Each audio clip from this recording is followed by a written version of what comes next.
We'll open our Bibles to Isaiah chapter 55 verse 1. पहिलं वचन यशया 55:1. Isaiah 55 verse 1. यशयाचा 55वा अध्याय आणि पहिलं वचन. Is anyone thirsty among you? Come and drink from the waters. यशया 55:1 मध्ये लिहिलंय, अहो सर्व तहानलेल्यांनो, तुम्ही प्रत्येक जण पाण्याजवळ या आणि प्या. Praise God. देवाला धन्यवाद.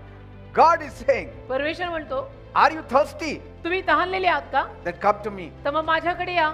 If you don't have money, तुमच्याकडे पैसा नाही, don't worry. काळजी करू नका, Freely I will give you. मोफत मी तुम्हाला देईन. And you come and drink this water आणि तुम्ही येऊन हे पाणी प्या and see the change that you will have. आणि मग तुमच्या जीवनात जो बदल होतो तो बघा. Praise God. देवाला धन्यवाद. We will come to know what is this water that God is talking about. आपल्याला कळेल आता की परमेश्वर कुठल्या पाण्याविषयी बोलत आहे. But you know, water is so important for us. पण अर्थातच तुम्हाला हे तर माहितीच आहे की आपल्याला सगळ्यांना पाणी किती महत्त्वाचं असतं. To a thirsty man, even a drop of water is worth more than a sack of gold. म्हणजे तहानलेल्या माणसासाठी पाण्याचा एक थेंब पोतभर सोन्यापेक्षाही जास्त महत्त्वाचा आहे. Do you know माहिती आहे तुम्हाला?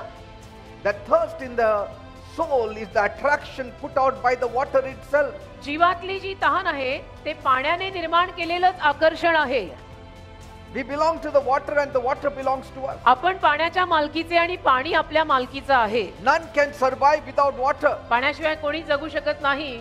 So also water speaks of God. तसं पाणी देवाविषयी सुद्धा बोलतं बरं का. Water speaks about God. पाणी देवाविषयी सुद्धा बोलतं. And I promise you tonight, आणि आज रात्री मी तर तुम्हाला वचनच देतो, if you drink of the water that God gives you, देव जे पाणी तुम्हाला देत आहे त्या पाण्यातून जर तुम्ही प्यालत, you will never be thirsty again. परत तुम्हाला कधी तहान लागणारच नाही. You will never be thirsty again. परत कधी तुम्हाला तहान लागणार नाही. देवाने दिलेल्या पाण्यातून जर तुम्ही पिऊन घेतलं तर. Bible says बायबल म्हणतं in Revelation 22 verse 1, प्रगटीकरणाचा 22वा अध्याय त्यातलं पहिलं वचन, there is a river of the water of life, जीवनी पाण्याची एक नदी आहे, which is as like crystal.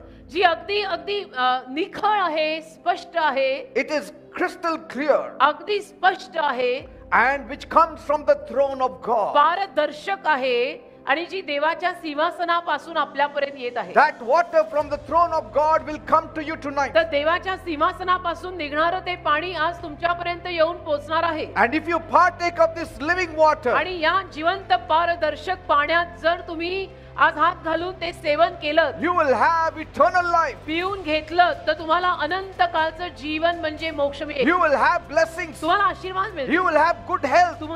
तुमची तब्येत चांगली राहील. तुम्हाला आरोग्य मिळेल. Praise देवाला God. धन्यवाद. Just picture the infant who becomes hungry and thirsty. एक फक्त तुम्ही चित्र स्वतः समोर तयार करा. एखादं लहान बाळ जे भुकेलं आणि तहानेलं आहे And he craves for his mother's milk. आणि त्याला आपल्या आईचं दूध हवं आहे. He literally cries for it. अक्षरशः रडत आहे, ते ओरडत आहे. Even so, तसं every soul is thirsty for God. प्रत्येक माणसाचा जीव देवासाठी तहानलेला आहे बरं का. Every soul is thirsty for God. प्रत्येक माणसाचा जीव देवासाठी ताणला म्हणजे प्रत्येक माणसाच्या जीवाला देव हवाय. There is something in them that is seeking for God. आहे असं माणसात काहीतरी जे देवाला शोधतंय बेटा. But they don't know who God is. पण त्यांना माहीतच नाही देव कोण आहे. They don't know how to satisfy that inner thirst. आणि म्हणून त्यांना कळत नाहीये आतून लागलेली ती तहान भागवायची कशी. Man is spiritually thirsty. आज मनुष्य आध्यात्मिक रीतीनं तहानलेला आहे. When you are restless, आणि ज्यावेळेला आपण अस्वस्थ आणि when you बेचैन, have no peace, जेव्हा आपल्याला शांती राहत नाही, आपण अशांत होतो, that shows त्यावरनं दिसून you येतं are lacking. की आपल्यात काहीतरी कमी पडते. आपण असे अस्वस्थ का होत? Why is man rushing everywhere? आज मनुष्य सैरावैरा सगळीकडे का होत आहोत? Why is man rushing to do religion? आज मनुष्य धर्म पाळण्याच्या मागे सुद्धा एवढं का धावतो? Because he is seeking for God. कारण मनुष्य बेसिकली देवाला शोधत आहे. His soul is thirsty. माणसाचा जीव तहानला आहे. Thirsting. अगदी तहानला, अगदी तहानला, देवासाठी तहानला आहे. Thirst speaks about worries. आणि तहान काळजांविषयी सुद्धा It बोलते. speaks about tension. तहान टेन्शन विषयी सुद्धा बोलते. It speaks about want of hope. तहान आशेच्या, मला आशेची गरज आहे असंही तहान बोलते. Want to be renewed. म्हणजे तहान असं म्हणत असते की मला नवीन व्हायचं आहे. Want relief from suffering and pain and sorrow. मला त्रासांपासून, वेदनेपासून, दुःखांपासून सुटका हवी असं तहान Want म्हणते. healing. मला आरोग्य हवं असं तहान म्हणते. Want renewal. मला एक नवीनता माझ्या जीवनात पाहिजे आहे असं ती तहान म्हणते. Not only that, आणि फक्त एवढंच नाही, Bible says Bible in Romans 3:23, रोमकरास 3 अध्याय 23 वचन, all have sinned and come short of the glory of God. मानव जातीमध्ये सगळे पापी आहेत आणि देवाच्या गौरवाला कमी पडलेले आहेत. That means याचा अर्थ sin brings with it a guilt and condemnation. हे जे पाप आहे ना, पाप ते स्वतः सोबत दोषी भावना आणि दंडाज्ञा या दोन गोष्टी घेऊन येतं पाप. Many try to bury their guilt in pleasures, in works, in other things. आणि अनेक माणसं आपल्यातली ती दोषी भावना सौख्यांमध्ये, कामांमध्ये व्यस्त होऊन कुठेतरी बुडवायचा प्रयत्न करतात They start doing good works, आणि सत्कार्य करायला सुरुवात करतात, but it's still there. पण तरी ती दोषी भावना त्यांना कुरतडत असते. That feeling does not go. ती भावना त्यांच्यातनं जात नाही की मी दोषी आहे, मी दोषी आहे. Why do people do good works? आज लोक सत्कार्य का करतात मला सांगा? Because there is guilt in them. कारण माणसामध्ये एक दोषी भावना आहे जी त्याला सांगत असते, अरे काहीतरी चांगली पुण्याई कर. And so that can be a huge burden. आणि हे फार मोठं ओझं असू शकतं बरं का. A huge burden in us emotionally. आणि आपल्यावरती हे फार मोठं भावुक ओझं बनून राहू शकतं. Moreover, the guilt of sin separates us from God. आणि त्याहून जास्त म्हणायला गेलं ना तर पापाची ही दोषी भावना जी माणसात असते ती माणसाला देवापासून वेगळं करू शकते. Unless you come to God, जोवर तुम्ही देवाकडे येत नाही unless you drink of the living water, आणि जोपर्यंत तुम्ही ते जिवंत पाणी पिऊन घेत नाही, your soul will be forever restless. तोवर तुमचा तो जीव असाच अस्वस्थ आणि बेचैन राहणार आहे. So maybe it's the guilt of sin तर कदाचित तुमच्यावर काहीतरी पाप केल्याची दोषी भावना that असेल is causing restlessness in you. जी तुम्हाला अस्वस्थ आणि बेचैन करत असेल. Maybe there is a thirst for peace. कदाचित तुम्हाला शांतीची तहान लागली असेल की अरे कोणीतरी मला शांती देणार There आहे. is a thirst for rest. आणि कदाचित तुम्हाला विसावा हवा असेल, त्याची तहान असेल की कोणीतरी माझ्या जीवाला विसावा द्या रे. Thirst for blessings. आणि कदाचित आशीर्वादांची तुम्हाला तहान लागली असेल की अरे कुठून तरी माझ्यावरती आशीर्वाद आणि बरकत येऊ दे रे. Thirst for healing. कदाचित आरोग्याची तुम्हाला तहान लागली असेल की मी कंटाळले या सगळ्या आजारांना, कोणीतरी मला बरं And करा. all this is drawing you to God. आणि हे सगळं तुम्हाला होता होता देवाच्या जवळ आणतंय. And God is showing to you, आणि देव तुम्हाला दाखवतोय, I have the living water. माझ्याकडे जिवंत पाणी आहे राजा, Come to me माझ्याकडे ये रे बाबा and drink of me. आणि माझ्यापासून पिऊन घे रे बाबा. You will never thirst. परत कधी तुला तहान लागणार नाही रे बाबा. That means you will never live in restlessness. याचा अर्थ परत कधी तू अस्वस्थ आणि बेचैन जीवन जगणार नाही You will never be sorrowful. आणि कधी तू दुःखाचं जीवन जगणार नाही, तुला उदास वाटणार नाही You will never be dried up. आणि कधी तू असा वाळल्यासारखा सुकल्यासारखा होणार नाही. You will be full of life. तू अगदी ओतप्रोत जीवनाने भरलेला होशील. Everything is available in God. अहो देवामध्ये ना सांगायला गेलं तर सगळं काही उपलब्ध आहे. My God is like a supermarket where you get everything हो, under माझा देव ना एका सुपर मंडई सारखा आणि सुपर मार्केट सारखा आहे जिथं सगळं मिळतं. under one roof you get म्हणजे everything. एका छताखाली सगळं मिळत आहे असा माझा देव आहे. You don't have to go to every certain different stores. आणि तुम्हाला वेगवेगळ्या दुकानांमध्ये मग खरेदी करायला जावं लागत नाही ना. एकाच सुपर मार्केटला आणि सुपर मंडईला आपण गाठलं तर Praise God. देवाला धन्यवाद. तसा आपला देव आहे.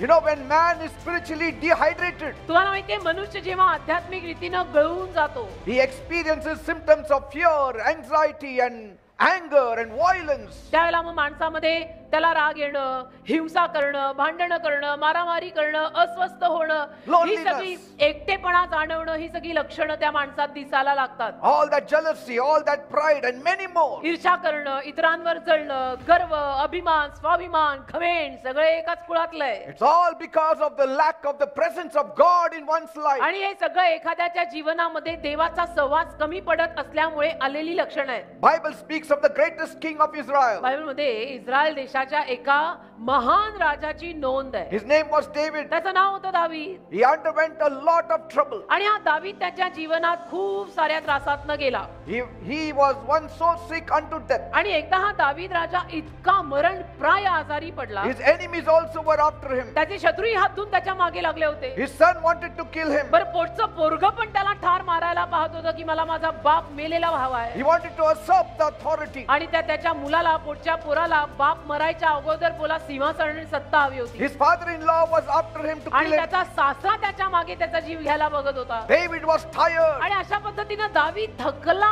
दमला की नको नको झालं आता David मला. was worn out. आणि दावीद थकून गेला. Many of you are burnt out today. तसं तुमच्यातले अनेक जण आज रात्री अगदी थकून, भागून, दमून गेलेले You आहेत. are feeling hopeless. तुम्ही जळून राग झालाय, तुम्हाला निराश वाटतंय. You are trying and trying, things are not तुम्ही working. प्रयत्न करताय पण गोष्टी होतच नाहीयेत. But how could David overcome all the hurdles in his life? मग दावीद कसा बरं त्याच्या आयुष्यातल्या सगळ्या अडचणींवरती मात करू शकला? How could he rejoice दावीद कसा आनंदाने जगू शकला? in the midst of his turmoil? या त्याच्या सगळ्या त्रासांमध्ये दावीद कसा आनंदाने जगू शकला? Because कारण every time he went into trouble, ज्या दरवेळेला दावीद कुठल्याही त्रासात गेला he would run to God. त्या दरवेळेला तो देवाकडे धावत धावत जायचा. Every time he was thirsty, आणि ज्या दरवेळेला त्याला तहान लागायची, every time he was in need, ज्या दरवेळेला त्याला काही कमतरता भासायची, he used to run to तो God. लगेचच वेळ वाया न घालवता देवाकडे धावायचा. Bible says बायबल म्हणतं in Psalm 63 verse 1, स्तोत्रसंहिता 63 आणि त्यातलं पहिलं वचन, you are my God, तू माझा देव आहेस, early will I seek you. पाठे पाठे मी तुला शोधणार आहे. My soul thirsts for you, माझा जीव तुझ्यासाठी तहानलेला आहे. my flesh longs for माझं you, हे अंग तुझी वाट बघत आहे. as in the dry and thirsty land जसं वाळलेल्या सुकलेल्या जमिनीवर where there is no water, जिथं पाणी नाहीये ती जमीन सुकली, तिला भेगा पडल्या आहेत, so my soul longs for you. तसा माझा जीव तुझ्यासाठी तळमळत आणि तडफडत आहे. See, your soul has a longing. तुझ्या जीवाला एक तळमळ आहे बरं का? Don't stuff it up with all the goodies of the earth. आणि ती तुझ्या जीवाची तळमळ या जगातल्या वस्तूंनी भागवायचा प्रयत्न करू नका, कारण ती भागणार नाहीये. If you are thirsty, जर तुम्ही तहानलेले आहात, if you eat food, that thirst will not vanish. तहान लागल्यानंतर अन्न खाल्लं तर तहान भागणार नाही. If you are thirsty जर तुम्ही तहानलेले आहात and you go for a vacation, आणि तहान लागल्यावर समजा तुम्ही सुट्टीला गेलाय, will that thirst go away? तर ती सुट्टी तुमची तहान भागवणार आहे का? No. नाही. You do anything. तुम्ही काही करा, लागलेली तहान कशाने भागेल?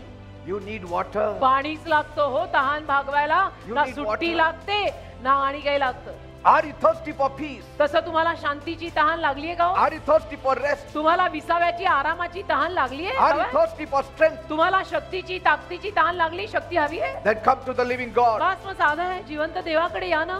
God is throwing out an open invitation. आज तर देव तुम्हा सगळ्यांसमोर उघडं आमंत्रण फेकतोय. Oh, everyone, आमंत्रण निमंत्रण देऊन देव म्हणतोय की अरे माझ्या सर्व सोनुल्यांनो whoever is thirsty, आणि लोकांनो, तुमच्यात जे कोणी ताणलेले आहेत, come to the waters. पाण्याकडे या, I will give you me water. तुम्हाला पाणी देईन. Your soul is crying for तुमचा water. जीव पाण्यासाठी रडतोय बेटा. Bible says बायबल म्हणतं in 1 Peter 2 and 3, पहिलं पेत्र दुसरा अध्याय 2 आणि 3 वचन, like newborn babies cry for pure milk, कसं नुकतंच जन्मलेलं बाळ शुद्ध दुधासाठी कसं रडतं, so also you need the pure word of God. तसं तुम्हाला शुद्ध देवाच्या शब्दाची गरज आहे. Praise God. पण तो शब्द शुद्ध पाहिजे, भेसळलेला नको. God helped David all the time. आणि देवाने दावीदाला नेहमी मदत केली. Once David said एकदा दावीद म्हणाला in Psalm 16 verse 11, स्तोत्र 16 त्यातलं 11वं वचन, you make me know the path of life. तू ना मला जीवनाचा मार्ग कळव. Only in your presence there is fullness of joy. फक्त तुझ्या सहवासामध्येच आनंदाची परिपूर्णता आहे And देवा. only at your right hand are pleasures आणि forevermore. फक्त तुझ्या उजव्या हातालाच कायमचं सौख्य आहे माझ्या देव बाप्पा.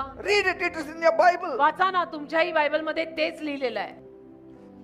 That is the way of getting your thirst quenched. आणि ही रीत आहे तुमची तहान भागवायची रीत. Don't worry about anything. बाकी कशाचीच काळजी घेऊ नका, डोक्याला हात मारून टेन्शन घेऊ नका. God is seated on the throne. देव आहे ना सिंहासनावर विराजमान. God is still ruling the world. अहो, देवाचं अजूनही संपूर्ण जगावर राज्य आहे. He will take care of you. देव सांभाळेल ना तुला सुद्धा. का नाही, जरूर सांभाळेल. You will be satisfied like a thirsty person is satisfied with a cool drink. आणि जसं तहानलेला व्यक्ती एखाद्या थंडगार पेयाने तृप्त होतो ना, तसं देव तुम्हाला सगळ्यांना तृप्त करेल. Praise God. देवाला धन्यवाद. Bible says बायबल म्हणतं in Isaiah 58 verse 11, यशया 58 अध्याय आणि 11वं the वचन, Lord will guide you continually. प्रभू परमेश्वर सातत्याने तुम्हाला मार्गदर्शन करेल. He will satisfy your desire in scorched places आणि प्रभू also. परमेश्वर वाळलेल्या सुकलेल्या जागांमध्ये सुद्धा तुमच्या इच्छा पूर्ण करून तुम्हाला अगदी तृप्त करेल. And make your bones strong. आणि तुमच्या हाडांना मजबूत करेल. He will make your bones strong. तुमच्या हाडांना मजबूत करेल. And you shall be like a watered garden. आणि तुम्ही पाणी मिळालेल्या बागेसारखे बहारदार व्हाल. Like a spring of water. पाण्याच्या झऱ्यासारखी टवटवी तुमच्यात येईल. Whose waters do not त्या fail. पाण्याच्या झऱ्यातलं पाणी कधी अपयशी होत नाही. Praise देवाला God. धन्यवाद. Yes, God will do everything for you. होय, देव तुमच्यासाठी सगळं करेल. He will give you such a peace देव अशी शांती देईल ना तुला, that that you have never experienced before. की ज्या शांतीचा अनुभव उभ्या जीवनात तुला कधी आला नाही. The peace that surpasses all understanding. जी सर्व बुद्धी सामर्थ्या पलीकडे जाणारी देवाची शांती. The peace that the world can never give, not take it G away. शांती तुम्हाला जग देऊ शकत नाही आणि तुमच्यात जर देवाकडनं आली असेल तर घेऊ पण शकत नाही. Praise God. देवाला धन्यवाद. That kind of peace He will give you. अशी शांती देव तुम्हाला देईल. Praise God. देवाला धन्यवाद. David said दावीद बोलला in Psalm 17 verse 15, स्तोत्र 17 त्यातलं 15वं वचन, Lord, Prabhu when I wake up, जेव्हा मी सकाळी उठतो I shall be satisfied with your likeness. त्याला तुझ्या सगळ्या आवडीच्या गोष्टींद्वारे मी तृप्त आणि समाधानी होईल. In Psalm 22 verse 26, David said, स्तोत्र 22 त्यातल्या 26व्या वचनात दावीद म्हणतो, the afflicted shall eat दुःखी माणसं जेवतील and will be satisfied. आणि तृप्त होतील. Those who seek Him shall praise the Lord. जी माणसं देवाला शोधतील ती देवाची स्तुती करतील. Praise God. Hallelujah. Bible says in Romans 15 verse 13, रोमकरास 15वा अध्याय 13व्या वचनात बायबल म्हणतं, God will fill you with such joy देव तुला अशा आनंदाने भरेल ना राजा and such peace आणि अशी शांती देईल ना तुला if you only believe on Him. जर फक्त तू देवावर विश्वास ठेवला तर. बर का